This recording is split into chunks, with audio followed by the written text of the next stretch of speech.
This is the Spotlight, and welcome to another edition of the Spotlight, where we turn the spotlight on the arts. And we have a wonderful show planned today as we highlight dance education in St. Lucie Public Schools. But before we get to our very special guest today, I want to remind our viewing audience of our Music in Our Schools Month concert, which will be held at the Finn Center on Thursday, tomorrow night, April 9th. It will feature our elementary, middle school, and high school chorus, as well as our middle school and high school bands. Over 450 students, some of our best music students, will present our Music in Our Schools Month concert, and we invite you to come and view that wonderful concert and support our students. But joining us in the studio this morning is Miss Amber Salo, who is the fantastic dance teacher at Treasure Coast High School. Welcome to the show. Good morning. Thank you, Dr. Perry. And of course, Mr. Brian Spector, who's the awesome dance instructor at Port St. Lucie High School. Thank you. Welcome. And joining us is Mr. Dominick Clayton, who's the administrator in charge of the arts at Westwood High School. Again, Mr. Clayton, welcome. Thank you. Thank you. It is so neat to have each of you joining us on the show. Some of you have been here before, some of you this is your first time, but we hope it won't be your last. So briefly introduce yourself to our viewing audience and tell them just a little bit about you and what your role is. Okay, thank you. My name is Amber Salo. I teach dance at Treasure Coast High School, as you already stated, and I've been there. This is my 7th year. And we're currently preparing for a big dance concert Mother's Day weekend next month, so we're exactly a month away. And I deal with freshmen through seniors, 5 different levels of classes. Mr. Spector. I'm Brian Spector, and I'm Port St. Lucie High School dance director. I've been there for 16 years now. Yeah, I know. Can you believe it's been that long? Wow, it's 16 been that long. years. We just finished up our annual dance concert 2 weeks ago, so I'm a little more relaxed than Amber gets to be right now. And we have levels from 1 through now. We have going to be starting next year IB dance program as well, which I'm sure we'll talk about. And we also have advanced level classes, and then we have entry level classes there as well. And Mr. Clayton, as a supervisor of the arts. Well, as the supervisor of the arts at Fort Pierce Westwood High School, it's my job to be that resource, be that critical resource that makes sure that the students have whatever they need to be successful, that the schedules are made, the buses are secured, basically the procurer of all resources, just to make sure the teachers do not have to worry, the students don't have to worry. They have the uniforms, they have the instruments, they have the clothing items, the lighting, the air conditioner, everything that they need to be important to be successful. Amber. Yes. You started the dance program at Treasure Coast? I did not start it. Okay. I just made it grow tremendously. So you're the second teacher Yes. that they had? Okay, but there's also a second teacher now? Yes. Tell This us a little year, bit. within my first 6 years there, the program became so popular that we were turning hundreds of kids away each year because there was only one dance teacher there. And our administration at Treasure Coast was lucky enough and worked hard enough to be able to open a position for our second dance teacher there now. You have about 2,500 students at Port St. Lucie, at Treasure Coast High School. A little bit more than that. Okay, and about how many students participate in your dance program? Over 300. Wow, right, great. And Spector, you said 16 years. I remember meeting you day one, and Yes. I can't believe it's been that long. You started the dance program at Port St. Lucie High? Well, when I came in, they had already started a program, but it wasn't a full-time program. There was just it was a couple of classes. Okay. Also, I think there was about, when I first went in there, I think there were about 40 students that were involved in the dance program at the time. And I remember we walked in, we had a portable that had carpet on the floor, and we had, they called them mirrors, but they were actually like that mylar paper that was on the wall. And so there was a lot of clawing to get our way and get what we needed. But it took about, I think it was 1 year till it was a full-time program, and by I think the 3rd year we had well over 100 students, and now we've varied between around 150 or more every year. And we've also worked our way up in the facilities that we now have a huge, beautiful dance studio with proper sprung floor and 48 feet of mirrors and dressing rooms. So, like Amber had said, we took over something that was started but necessarily needed a little bit extra touch to grow it into what we both saw as having its potential. Great programs, great programs. About how many students are participate in the dance program at PSL? About 150 students, 175. It varies because they have to once they begin the program, anyone can take level 1, which is Dance Tech 1, and I have 2 sections of that. To get beyond Dance Tech 1 at the end, which actually we just did at the beginning of this week, they have to audition to get placed in the next level. Okay. So some students don't get placed in the level they want, they may not continue. Anybody, jump in. Why is it important to encourage students to participate specifically in dance or the arts period? Why? I think it's good both for therapeutic reasons and for physical activity reasons. If they're not engaged in any other form of physical activity, they might not, I don't think they realize, especially Dance 1 students that have never moved before a day in their life, meaning dance-wise moving, they get into dance class and they're like, oh my goodness, this is so much work. But then they end up getting addicted to it in a sense because of that physical endorphin release, and then they're expressing themselves at the same time. I think the arts plays a different role for different students, because some students, especially at our school, I know that a lot of them are really focused on the arts, and not just necessarily dance, but several aspects of the arts and musical theater. And a lot of them take dance because it's something they plan on pursuing in college, and that's great, and I love working with those students. But there's other students that just take it and introduce themselves to it as because they have to fill an elective, and like she says, and just fall in love with it and stay with it. So I think that it serves a different purpose to different students. Some students, it could be as basic as just gives them something to look forward to come to school. It gives them that extra push on those days that they may not want to come to school that day or show up, but they know that they have their dance class, or they know they have a responsibility because they have rehearsals. And then we have the other students that are taking it at a level because they're taking it so seriously that they want to pursue this in college, and we have many students that do that. So I think it serves a different purpose to each student depending on what their goal is. Okay. I have to say that both of those are exactly correct in what I've observed with the arts and students' involvement. What I've seen is it just grabs their focus, it grabs their attention, it gives them a sense of belonging, and that's the type of belonging I'd rather have them have. And like you said, for some students, it is the reason that they come to school, and oftentimes the reason they stay and complete school. Yes. And gives them that opportunity to do more after school. Absolutely. So it's definitely been something that I've seen and just watch students grow and watch their confidence increase, which helps them in their other academic areas where they might not be so confident. When their peers see them and recognize them and see that they hear their names on the announcements, and they see the videos, and they come back with the trophies and the awards. You see them walking around with their chest a little bit more out and their chin a little bit higher, and the other kids respect that. And it's not a cliche band or art geek. It's they're a talented young individual. And a lot of them don't even realize what they're able to do, what they're capable of, until we present them with something like this. And then they're like, oh my gosh, I can do that? Let me do that again and again and again. And then that confidence is exploding everywhere. And it's contagious as well. It gives them a sense of belonging. And some of them have never had their thing. And it's always important, I feel, and it doesn't have to be in the arts, but it's important for every student, every child to have their thing, whether it be a sport or whether it be an instrument or an art, something that they can identify with, something that they can be proud of.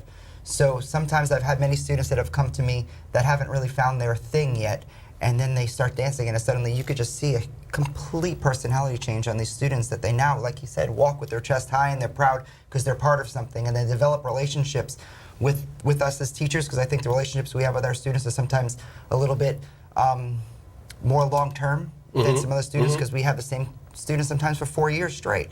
And then also the relationships they build with the students that they grow with throughout, because sometimes we're with the same students in our classes for 4 years. So to see those relationships grow, I have alumni that I stay in touch with for years that they're now married and have children. And I know a lot of teachers have that opportunity, but I think we kind of have an advantage that we get more of that opportunity because the amount of time that we spend with these students. Yes. I'm going to come back to alumni, but let me jump to you, Mr. Clayton, because you alluded to it in your last conversation.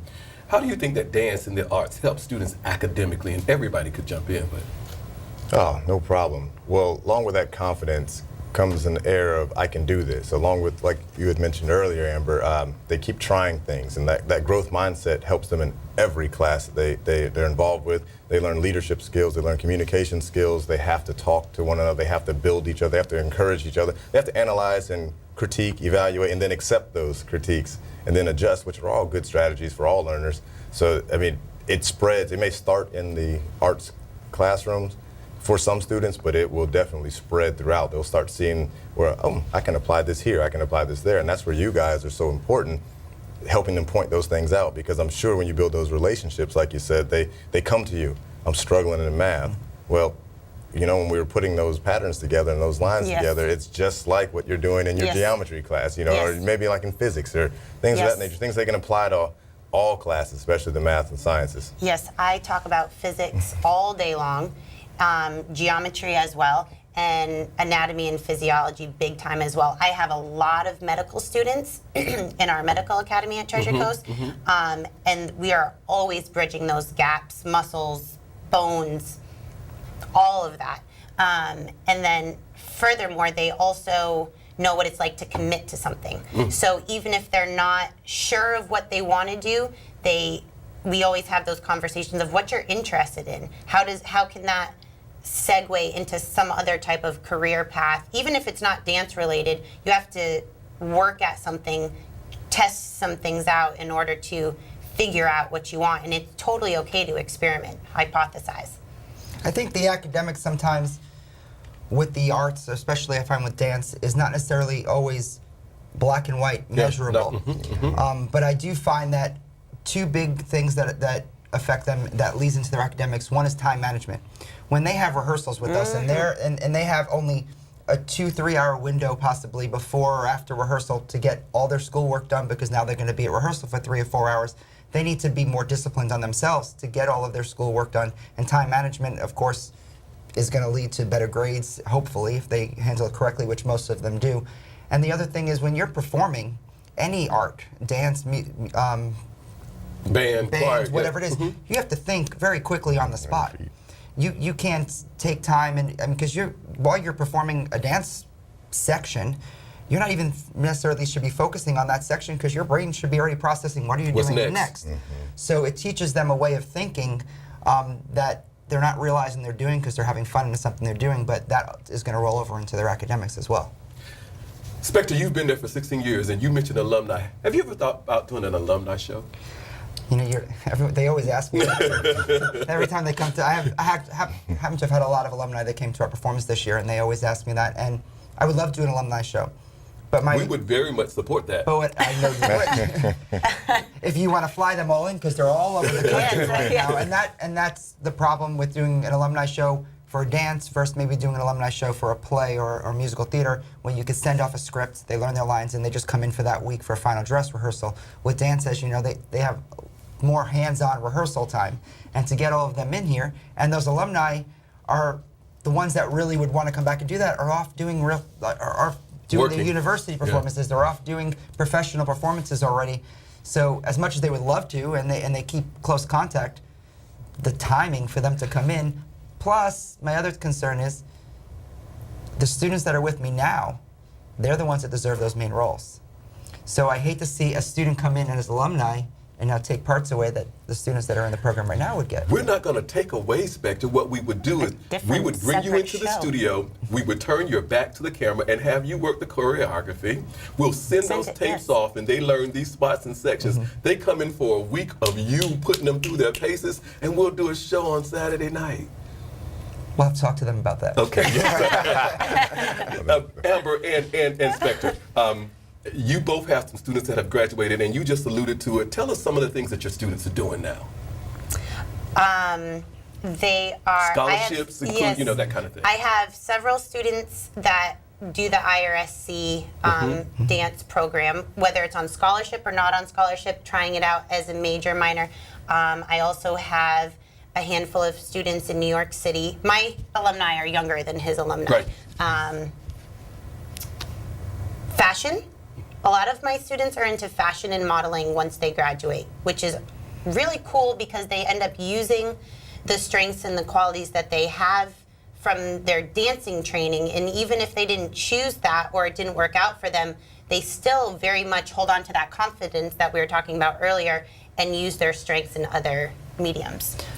I have students that have also branched off in many different things, but a lot of my students take it and don't necessarily go on straight just for dance. Although I do have students. I have a student that graduated many years ago that was in California performing at it was the San Diego Ballet Company. But I have 2 students that graduated last year. They're off in Texas State with huge scholarships. I have another one that was Oklahoma University of Oklahoma. Is that right? Oklahoma City University. Brandon? Yes, Brandon. That also got a huge scholarship there. I also have students, and you were kind of going to that have used it to their advantage, but went a completely different direction. I have Andrew Clemens he got into Florida State University for the dance program, which is a very difficult program to get into, and also the Tallahassee Ballet, and then turned it away because he also is very good academically, and he's now in medical school.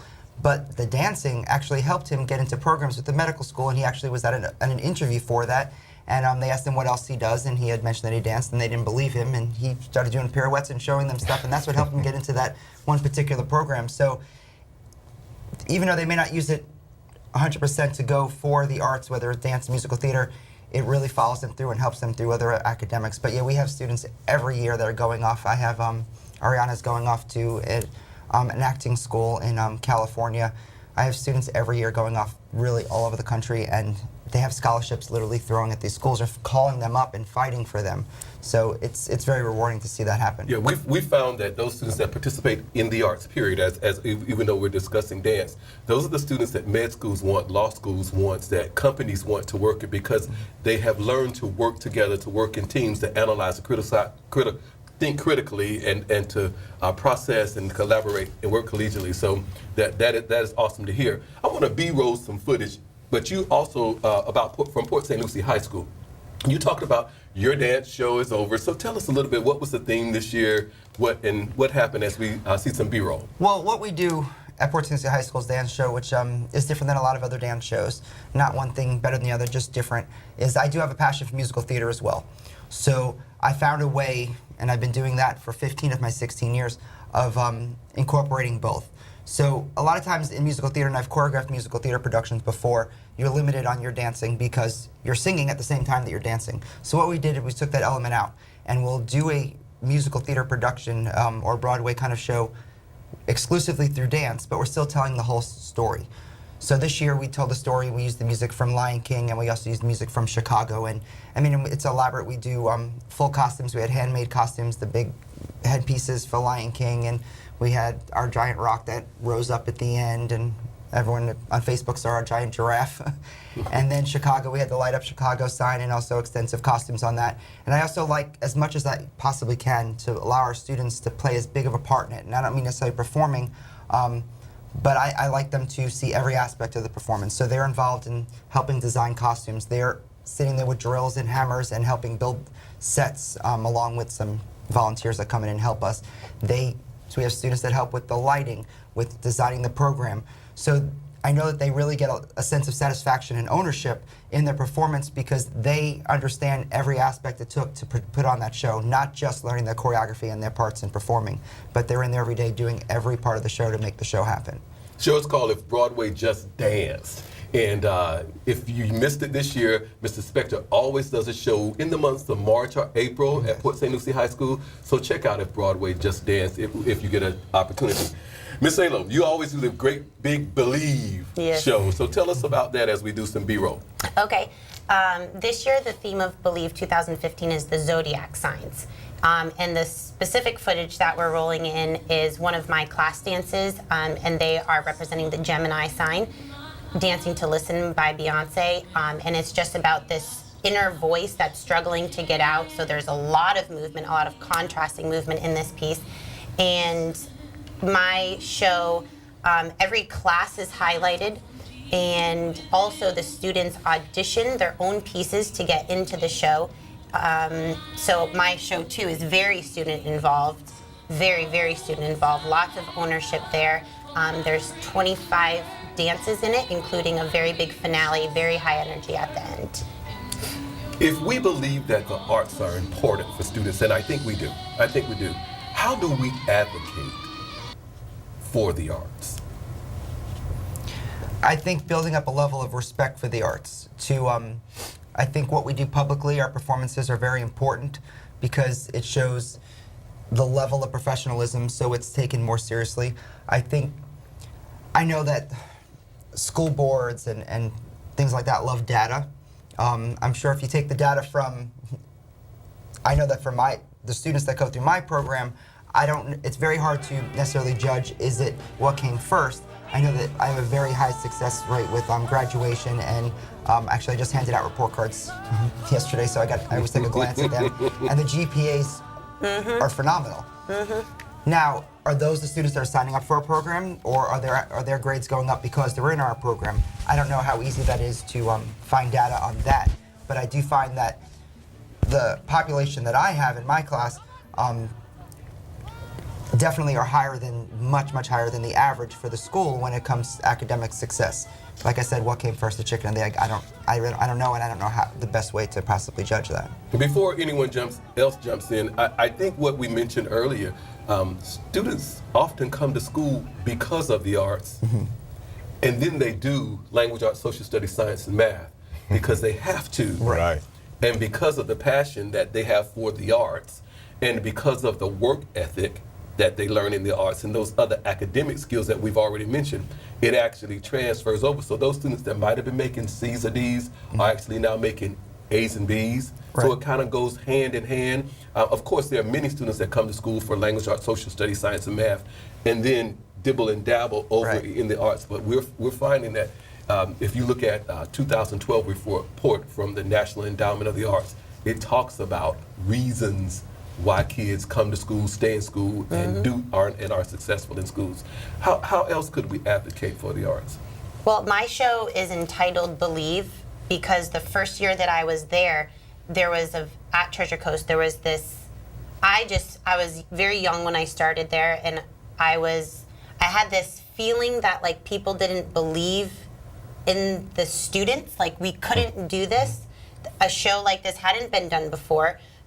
Maybe it was just faculty driven, or maybe it was because the school was brand new. I don't know what it was, but I just needed these kids to believe in themselves, and then it just took over from there. And I think their sense of belonging, believing, and their confidence again has just skyrocketed because they have that sense of ownership and belonging, and then they just inherently do better because they're there. If you're there and involved, you soak it up no matter what. Language, arts, science, math, dance. I think I'll piggyback, and I think that Believe is a great way to sum up what they do is believing in themselves, because it does give them a level of self-confidence. And when you have confidence in one thing, it's going to roll over into their academics, even if they don't even necessarily directly realize it. So when they find something that they can really be proud of, and they can walk with their head a little bit higher and walk around school proud of something that they presented, that pride and that self-confidence is going to roll into everything else in their life, and at this point in their life, it's going to be their academics and hopefully their schooling, and that probably is a lot of why our students seem to be a little more academically successful. Mr. Clayton. I'm going to take that word believe and take it from a different angle, because oftentimes we talk about the students believing in themselves, but many times it starts with one of us, an adult, seeing more in them than they see in themselves and pushing them and believing in them and saying, you can do it, and putting them out there. So many of the schools I've been at, along with Westwood, we put the art students on the forefront a lot. Hey, during lunch, how about you guys do a performance in the middle of the cafeteria, in the middle of the courtyard? Before we have parent night, come sing, come dance, come play, come do anything. We, always putting them out there, putting them on display, not only makes them comfortable doing it, and they, grows that confidence more, but they see that you're proud of them. They take on that sense of pride, and being proud and prideful is not always a bad thing, especially when it comes to school spirit and really being proud of something you've worked hard at, because it's not easy. It's not easy to perfect those crafts. It's not easy to perfect those performances, but us believing in them, adults believing in them, and then bragging on them, championing our students, it's really in a way that we can advocate more for the arts. Your program at Westwood is very different from the regular dance programs at Port St. Lucie High and Treasure Coast, and it's the orchestra's dances that we're going to see in some footage. But tell us a little bit about how they're structured. They are a unique group. They're very Most art students are. Absolutely. You gotta love them. Some of the most respectful kids you'll ever be around, but they're fun-loving. They challenge each other oftentimes, and they've done well this year. They had the superior rating with the marching band earlier this year. They performed at various public events throughout the year, and they just came back from the state music performance assessment with another superior rating. They're great kids, and their success just has grown this year, where we have kids hanging out at the 5th period class, which is during lunch. I was working there the other day, and there's kids like, you're not in this class. Yeah, we want to be, so we come and learn. Oh yeah, we're helping them get better. Okay, all right. I'm not going to argue with that. And that's the way to grow a program. Yes, yes. I think we often need an hour for the show because 30 minutes actually goes by extremely fast.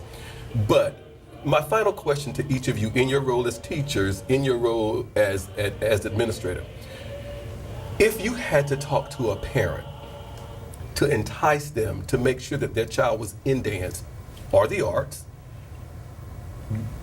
or if you had to speak to our school board members who are very passionate about the arts, what would you say to them? I would say that they're going to experience something and learn something about themselves that they don't know yet. Whether it's they're more flexible than they realize, or they need to become healthier than they are now, or they they didn't know this about this artist or this choreographer. They're going to build bridges and connect gaps and learn something about themselves that they don't know yet. And if they don't take part in this, they may never figure that out, and it could help them later on. Thank you. Spector.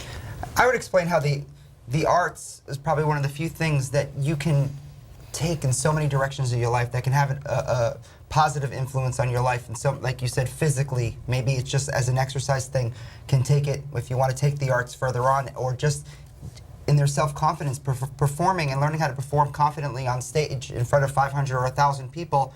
Well, if they have that confidence, what's going to happen when they sit down for a professional job interview? They're going to have all the confidence in the world. So there's so many different branches in their life that this is going to stay with them forever, that the lessons they're learning here are so much beyond our 50 or 90-minute lesson plan.